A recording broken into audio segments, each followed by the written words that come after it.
Hello everybody, बहुत बहुत स्वागत है आप सबका आपके अपने यूट्यूब चैनल डॉक्टर फैसल पर। और मेरा नाम डॉक्टर फैसल है। और सबसे पहले तो जिन लोगों ने मेरे इस छोटे से चैनल को सब्सक्राइब किया है, मैं दिल की गहराइयों से उनका शुक्रिया अदा करना चाहूँगा। और जिन्होंने सब्सक्राइब नहीं किया है उनसे रिक्वेस्ट करूँगा सब्सक्राइब कर लें, बिल्कुल फ्री है। और अगर आपको ये वीडियो अच्छी लगे तो इसको लाइक कीजिए और मेरे वीडियोज़ को शेयर कीजिए। तो चलिए इस रिक्वेस्ट के बाद टॉपिक पे आता हूँ। आज का जैसा कि टॉपिक है कि सर्दियों में अपने स्वास्थ्य का ध्यान कैसे रखें या स्वस्थ कैसे रहें। तो चलिए बताता हूँ आपको इस बारे में कुछ चीज़ें उपयोगी, और मैं उम्मीद करता हूँ ये चीज़ें आपके बहुत काम आएंगी। देखिए, सबसे पहली चीज़ तो ये है कि अगर आप किसी रोग से ग्रसित हैं, ख़ासतौर से ब्लड प्रेशर और डायबिटीज़, अगर आपको इन दोनों में से कोई बीमारी है तो आपको इस मौसम में थोड़ा अपना ध्यान रखने की अधिक ज़रूरत है। इसके अलावा जो हमारे अस्थमा के पेशेंट हैं उनको भी इस मौसम में ध्यान रखने की बहुत ज़रूरत है, क्योंकि इस मौसम में ये तीनों चीज़ें बहुत ज़्यादा बढ़ती हैं। इन तीनों इन तीनों बीमारियों पर सर्दी का मौसम बहुत ज़्यादा हावी होता है, और इन तीनों तरह के मरीज़ों को इस मौसम में अच्छी खासी परेशानी होती है। तो अगर आप इन तीनों रोगों से ग्रसित हैं तो सबसे पहला काम आपको ये करना है कि एक बार डॉक्टर से जाकर डिस्कस करना है कि सर, सर्दियाँ आ गई हैं, मेरी दवाई में कोई परिवर्तन तो नहीं होना है। अगर वो आपसे कहते हैं कोई परिवर्तन होना है तो आप उसमें ज़रूर परिवर्तन करवाइए। अब मैं बात करता हूँ नॉर्मल लोगों की। और नॉर्मल क्या, सभी तरह के लोग इसमें आएंगे। और सबसे पहले शुरुआत हम करते हैं पानी पीने से। सर्दियों में हम आमतौर से ये गलती करते हैं कि पानी बहुत कम पीते हैं, पानी का इंटेक कम कर देते हैं, जिससे हमारी बॉडी डिहाइड्रेशन की तरफ जाने लगती है। इसलिए सर्दियों में भी उतना ही पानी पिएं जितना गर्मियों में पीते हैं। थोड़ा कम ज़्यादा हो सकता है, मैं ये नहीं कह रहा कि बिल्कुल नाप के पानी पीना है, लेकिन कोशिश करें सर्दियों में भी आप खूब पानी पिए, क्योंकि सर्दियों में अगर आप पानी कम पिएंगे तो आपको डिहाइड्रेशन होने के चांसेस हैं। और सर्दियों में डिहाइड्रेशन का आसानी से पता नहीं चलता। जब बहुत ज़्यादा डिहाइड्रेशन हो जाता है जब भी पता चलता है। इस वजह से पानी पीते रहें। पानी पीने से एक तो आपकी स्किन में ड्राइनेस नहीं आएगी, आपके फेस पर ड्राइनेस नहीं आएगी, आपका डाइजेस्टिव सिस्टम ठीक रहेगा और आपकी बॉडी में डिहाइड्रेशन नहीं होगा।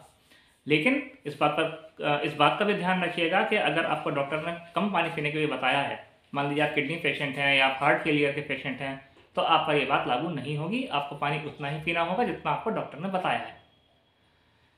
दूसरी चीज़ आती है कि सर्दियों में हम आलसी हो जाते हैं, जल्दी लेट जाते हैं और सुबह देर से उठते हैं। और ये दोनों ही हैबिट्स हमारे स्वास्थ्य के लिए अच्छी नहीं है। सर्दियों में भी हमें एक्टिव रहना है, चाहे भले ही हम घर पर रहें या हम कहीं भी रहें, हमें एक्टिव रहना है। हमें रेगुलर एक्सरसाइज करनी है सर्दियों में भी। और सर्दियों में बहुत जल्दी नहीं सोना है। सर्दियों में खाना खाने के बाद ज़रूर थोड़ी देर टहलें और जितना हो सके एक्टिव रहें। सर्दियों में बहुत से लोगों को क्या है कि सुस्त पड़ जाते हैं।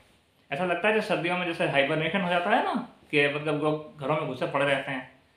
बहुत एक्सट्रीम पर सर्दी है तो बात दूसरी है, घर में रहिए, वरना थोड़ा घर से बाहर निकलिए, घूमिए।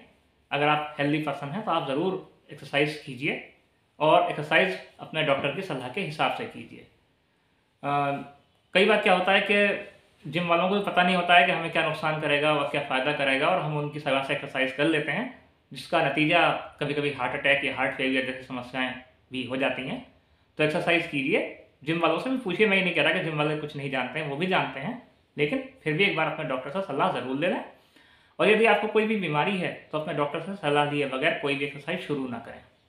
शुरू करने से पहले आप एक बार डॉक्टर से ज़रूर सलाह लें।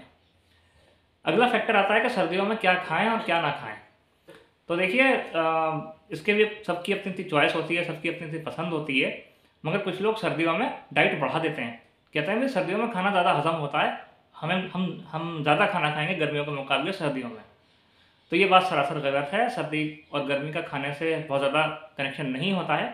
मैं ये मानता हूँ कि हाँ, बहुत तेज़ सर्दी पड़ने से थोड़ा एंजाइमेटिक एक्टिविटी पर असर पड़ता है पेट के, थोड़ा हाजमे पर असर पड़ता है पेट के, लेकिन इतना नहीं पड़ता कि आप डाइट बढ़ा दें। सर्दियों में तो बल्कि और ज़्यादा एंजाइमेटिक एक्टिविटी कम हो जाती है बॉडी की, इस वजह से हमें हल्का खाना खाना चाहिए। इसके अलावा सर्दी से अपने को बचा कर रखना चाहिए, तो हम सभी जानते हैं बचा कर रखना होता है हमें।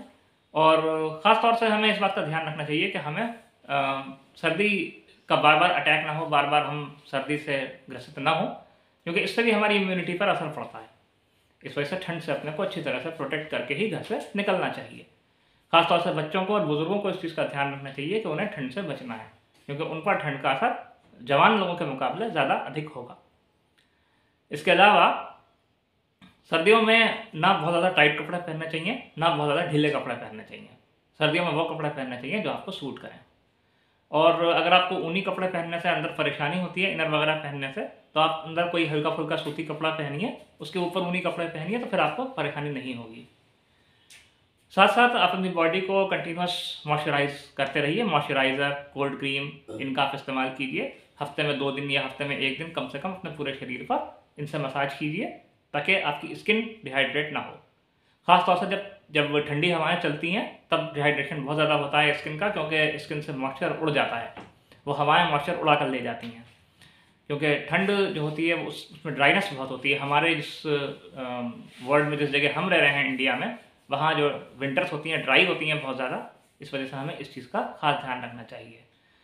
दूसरा क्या है कि ना तो हमें कमरे का टेम्परेचर बहुत ज़्यादा गर्म रखना चाहिए, ना बहुत ठंडा रखना चाहिए।